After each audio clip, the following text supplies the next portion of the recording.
Welcome to the 10th Dry Farming Collaborative Winter Convening. And this convening is hosted by the OSU Dry Farming Program. My name is Lucas Niebert. I'm an assistant professor at OSU, and I'm joined by my colleagues Matt Davis and Tegan Moran, and they're going to help facilitate this meeting today. And you can see the agenda. We have this 10-minute introduction, a brief overview of dry farming and updates, and then following that, we have 3 sessions with 2 20-minute talks. So session 1 will be dry farming in Western Washington and British Columbia. Session 2 will be dry farm wine grapes. Then we'll have a 10-minute break, which we'll try to stick to. And then session 3 will be a dry farm tomato session. And then we'll finish with focus group discussions in Zoom breakout rooms. So this is the 10th Dry Farming Collaborative Winter Convening. It started, the first meeting was in 2016 in the winter, and it was in a Grange Hall in Corvallis. And since then, we've started to meet online since the pandemic, and it's really grown. And this is just a figure of the history of the OSU Dry Farming Program, started by Amy Garrett, OSU Small Farms Extension, in 2013. The Dry Farming Collaborative, which is the community of practice or this grassroots network of farmers who meets each year and collaborates on trials and information sharing. And then in 2019, we formed the Dry Farming Institute, of which I'm a board member. So just so everyone's on the same page, we're going to do a very quick introduction of what dry farming is. I know some of you, it's your first experience with dry farming, and others are experts. So just so we're on the same page, dry farming is rain-fed agriculture. And so rain-fed agriculture relies solely on precipitation for water needs. Dry farming in particular is unirrigated crop production during a dry season, usually in a region that receives 20 inches or more of annual rainfall. And we contrast that to dryland farming.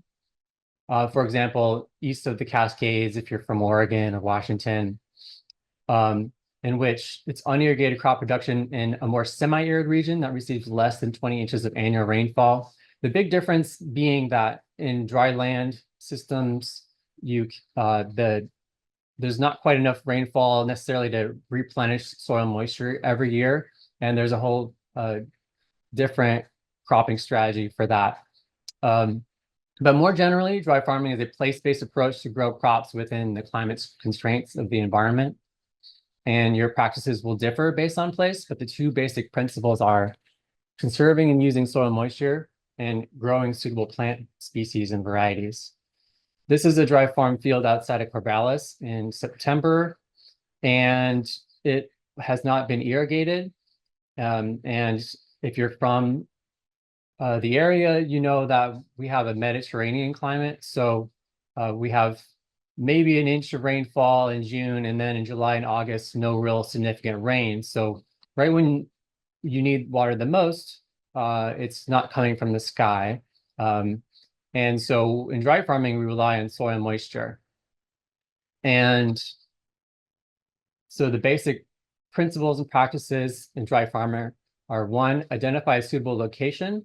If you're relying on soil moisture, ideally a good water holding soil, and ideally sheltered from drying effects like the wind or really hot windswept areas. Also, use suitable crop varieties. Some varieties will do a lot better in dry farming than other varieties.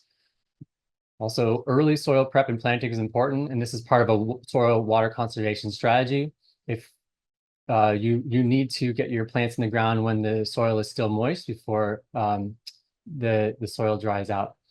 And also, other ways to conserve moisture would include no or low tillage or mulching practices. We'll hear more about mulching today.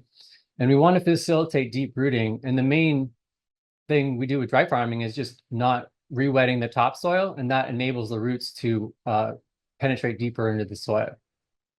And we also want to reduce the competition for water, so diligent weeding, maybe spacing the plants out a little further apart. And we want to promote microclimates with lower evaporative potential. So wind breaks, partial shading, things like that. So if you want to learn more about dry farming, the dry farming program at OSU, we developed this dry farming accelerator curriculum. And there's currently 3 modules: an intro, a site suitability module, and a crop and cultivar selection module. And so again, I'm giving you just a very brief primer today. And if you want to explore more beyond also the talks that you hear about today, you can visit that website. And the map on the right is the different farms that we integrated into these course modules who give their own perspectives and practices in dry farming. Also, if you want a more quick resource, we have the dry farming zine, which we developed this year, and that's available at dryfarming.org. That's a Dry Farming Institute website. If you want to be involved with the Dry Farming Collaborative, here's a good start at going to these meetings. You can also join the listserv, which is managed by OSU Small Farms Extension. And then the YouTube channel has many videos of past recordings.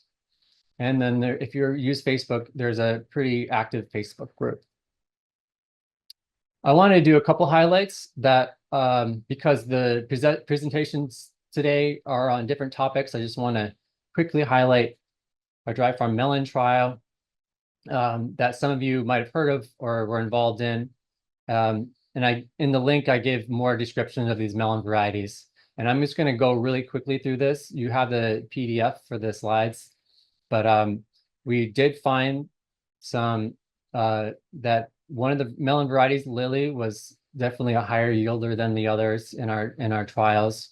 And on average, in our dry farm trials, we found that the melon plants yielded like 2 to 4 fruits.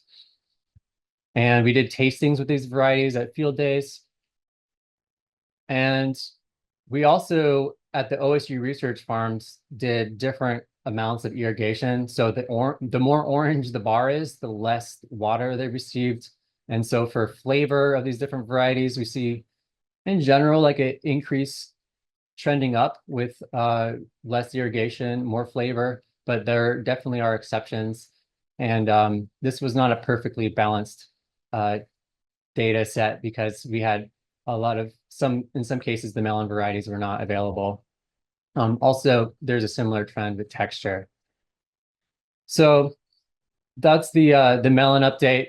And I know some of you were involved in that project last year. And I want to move on to the focus groups. So the first 3 focus groups here on this list are going to be basically a continuation of the talks that we're seeing in the different sessions. So the Maritime Washington and BC growers, dry farm grapes, dry farm tomatoes. And I want to highlight also the warm season forage and cover crops and seed saving and seed production focus groups. So the dry farming forage and cover crops focus group. We've just started this first year, thanks to Western SARE funding, on this project where we trialed across multiple farms. Some of you here at the meeting trialed these diverse varieties of grasses and legumes. And overall, this is what we found on the different species and how they performed in these dry farm systems.